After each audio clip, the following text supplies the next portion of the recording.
მოგესალმებით, მეგობრებო.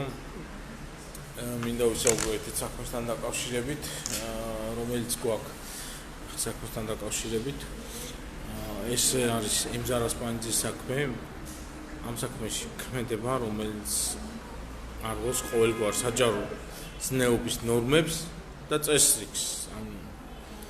მისი მოპასუხის მხრიდან, მისი დის მხრიდან რაც განხორციელდა, ეს არის ყოველგვარ ადამიანურ ზნეობრივ ნორმებს ცილდება.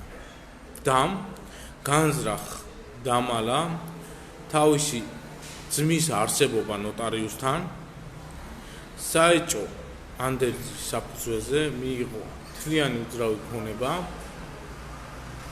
და საკუთარ ძმას და ძმის შვილს და ძმის მეუღლეს დაუწყო გამოსახლებაზე დავა სასამართლოდ. მოიგო კიდე ძმანის დავა. ამ დავა შეეწირა თავისი ინვალიდი ძმის ცოლი კარბატონი ცირა ასპანიძე. როდესაც ასე იქცევა ადამიანი, მე არ ვიცი რა ზნეობრივ ნორმებზე შეიძლება ვისაუბროთ.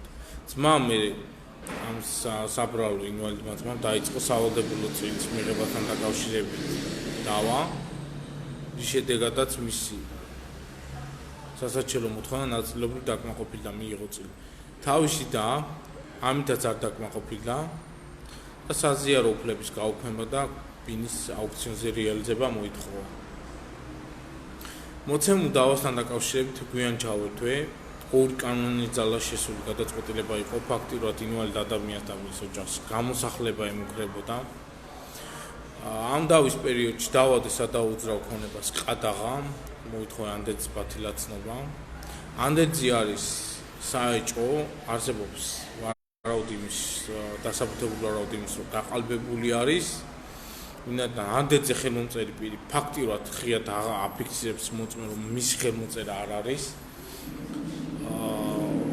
ზემოხსენებულ საქმესთან დაკავშირებით 5 სასაჩელო მოთხოვნა მაქვს დაყენებული, 5-ვე დაკმაყოფილებულია.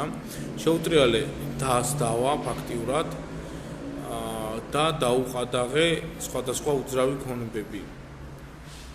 საუბარია ამ სადაუძრავი ქონების გარდა კიდე სხვა 4 უძრავი ქონება აქვს დაყადაღებული დღეისათვის. საქმეში ჩაერთო მოგვიანებით ქალბატონი დიანა გვიშიანი და რის შედეგადაც სისხლის სამართლის საქმეზე დაუწყეთ ბრძოლა. აღძრულია სისხლის სამართლის საქმე პროკურატურაში მიმდინარეობს გამოძიება თაღლითობის 180-ს მეორე ნაწილი. მოცემულ დავასთან დაკავშირებით საინტერესოა ისიც, რომ სამოქალაქო საქმის წარმოება სისხლის სამართლის საქმეს არ აჩერებს, რაც ერთგვარი ანომალია. როგორ შეიძლება ეხლა ადამიანი შეიძლება ქუჩაში დარჩეს გამოასახლოს, მაშინ როდესაც მის წინააღმდეგ გაყალბებული ანდერძია. ეს ხო ერთგვარი ანომალია.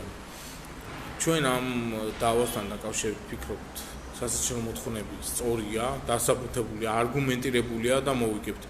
ამ დავასთან დაკავშირებით მიმართავ საგამოძიებო ორგანოებს, მიმართავ საქართველოს თავად პროკურორს ბატონ შავალ თადუმაძეს, მიმართავ შინაგან საქმეთა მინისტრს ბატონ მინისტრ გახარიას, რომ ემზარ ასპანიძის საქმე არის მნიშვნელოვანი, რეზონანსული დამნაშავეები მიგვაჩნია, რომ პასუხი უნდა აგონ კანონის შესაბამისად, უმკაცრესად და ვითხოვთ გამოძიების სწრაფად, ობიექტურად წარმართვას და დამნაშავის სისხლის სამართლებრივ პასუხისმგებლობაში მიცემას.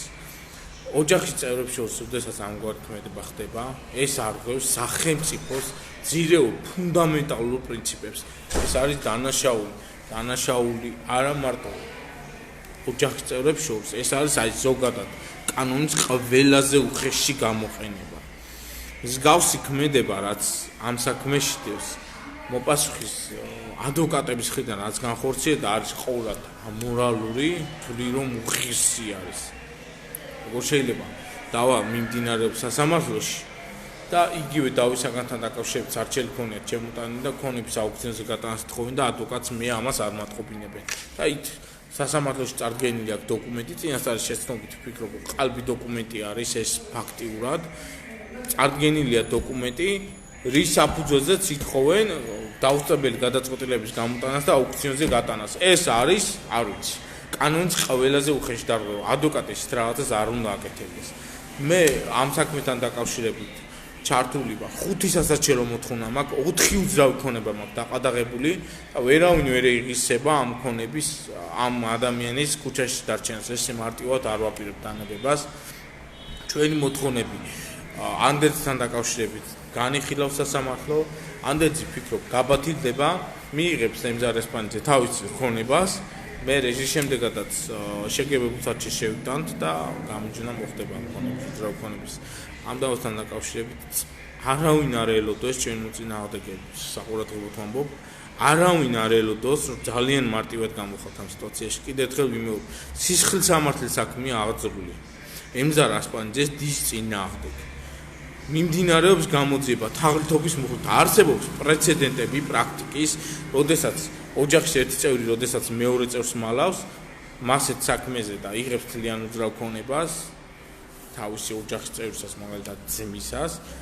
და გამოსახლებაზე უწყობს დავას ასეთ დავებზე სისხლის სამართლის საქმეებია აღძრული ეს არის დანაშაული რომელიც კანონის წინაშე უმკაცრესად უნდა დაისაჯოს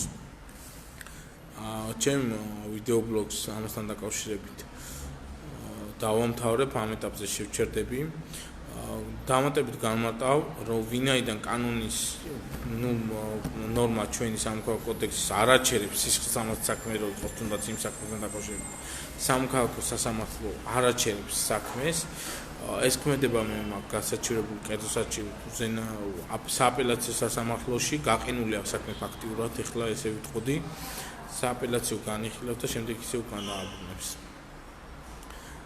მე ვფიქრობ საკუთრების უფლების ბრუტად გამოყენება დაუშვებელია